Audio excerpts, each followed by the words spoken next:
Stories are a fundamental way we communicate with one another. Meeting a friend for coffee to talk about your week, probably find yourself telling a story.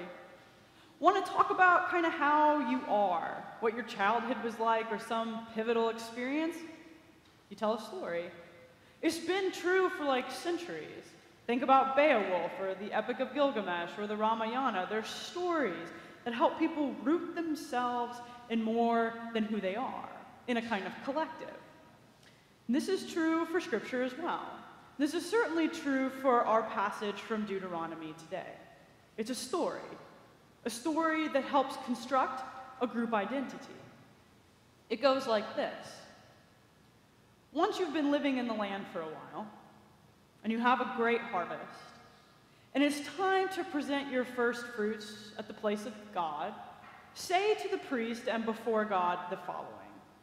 My ancestor was a wandering airman, and eventually made his way to Egypt, where he stayed for a little while, for quite a long while, and his descendants became so numerous that the Egyptians enslaved them. And we were enslaved for a while until God heard the cries of us and came and answered us and delivered us and led us out of that place and into the wilderness. And we were there for a while. We made a lot of mistakes. But then God led us into the promised land. And as a result, now I come with the first fruits of my grain of this land, and I offer it back to God. It's inscribed in a liturgy so that everyone says it. It's an agrarian culture. Everyone's bringing their grain. So that everyone knows the story of where they came from, of who they are. And embedded in this story, and perhaps even more importantly, is who they are with God. That grace is woven throughout the story. God called Abraham and Jacob for no other reason than grace. They didn't have their lives any more together than anybody else. But God chose them to make a great nation, to bless the world. And when a famine came, God prepared the way for their descendants to find food in Egypt. And when they were in Egypt for a long time and slavery was a horrific experience, God heard their cries and graciously delivered them. And even in the wilderness, when they turned on one another and they turned on God, God never turned on them, was present to them. What else is grace than that? And when God finally brought them out of the wilderness, they stood on the cusp of the land, and then they entered it. And so the person coming to bring their grain is the product of centuries of God's work with people to bring the person with the grain to a space of peace and wholeness and contentment. And so if you follow the trajectory of this liturgy, it's the ancestor who wandered, third person. We were in Egypt, the second person plural. I bring my grain, the first person. You see, the story isn't about history. The story is now the story of the person bringing the grain. The story has become their identity. It holds them. It roots them. It brings them to a space that's beyond their own experience, so that when difficulties come, when the invaders come, or the locusts eat the harvest, or just personal difficulties arrive, they remember the story.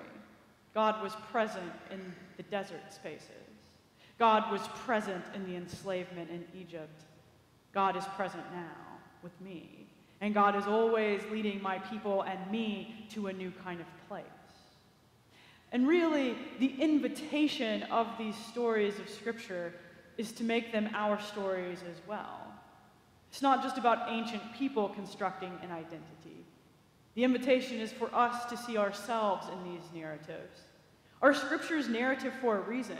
Not all faiths have holy books that are narrative, but ours is. Stories written by people of God in the lives of everyday folks weaving grace, of how communities came together graciously with God. And so the stories, if we read them as we do every Sunday, they should become part of our story, not a historical exercise. And so then see, It's that my ancestor was a wandering Aramaean who sometimes got it right and sometimes got it wrong, but God invited him on an incredible journey of faith, an adventure like none other. And so maybe that's you. And my ancestor was a woman toiling in the sun in Egypt, wanting something better for her children and praying for it day and night.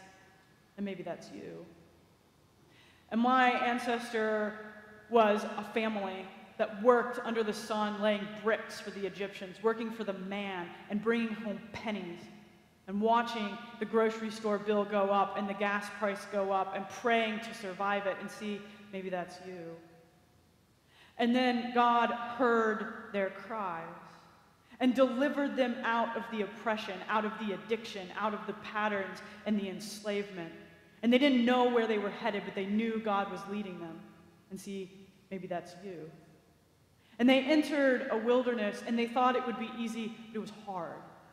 Because letting go of patterns is hard. And they wanted to go back to the past, because then at least you knew what the rhythm was. And it was terrible, but that's better than the unknown, right? And see, maybe that's you. But despite the wandering and the wilderness, despite the factitiousness, despite turning on one another and on God, God never gave up on them. And see, maybe that's you. And eventually they stood on the cusp of the land, and they looked out and they saw the bees in the flowers and the honey that was possible, and the sheep and the goats grazing, and the milk that their children could drink. And they thought about the wholeness and the peace they could have, and it felt so close. And maybe that's you. And then eventually they entered the land, and it was a long journey getting there. And there were dry spaces and thirsty times and hungry times, but they made it. And they built their houses, and they planted their crops. And their gratitude overflowed for the people who came before them in their lives. And see, maybe that's you. And that's the power of a story, isn't it? To become part of us. To become the fiber of who we are, so that when we can't lean on ourselves, we can lean on something bigger than just us. And if the wandering Aramaean doesn't do it for you, what is our liturgy other than memory and story, helping us remember who we are? Christ has died, Christ is risen, Christ will come again. The one who walked through the darkness to the cross walks through our every darkness. It's our story too. The one who rose from the grave promises life in every empty tomb. See, that's our story too. And he will come again, offering wholeness to every one of us and flourishing to every person in all of creation. And that's our story too.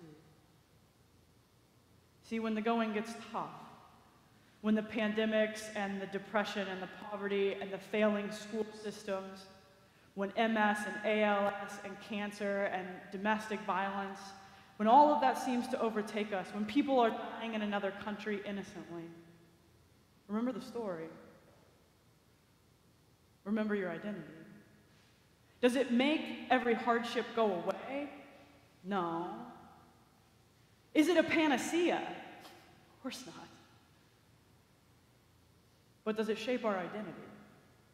Yeah. Does it give us a place to stand and to remember that embedded in our history is hope? That God is always bringing people through deserts and out of enslavement and into promised lands? Yes. Yes. Grace is woven through every experience and through all of our lives. God is always leading us to a new promised land. And see, when we remember that story, when we remember who we are, perhaps you and I, together with God, we're better able to step into tomorrow.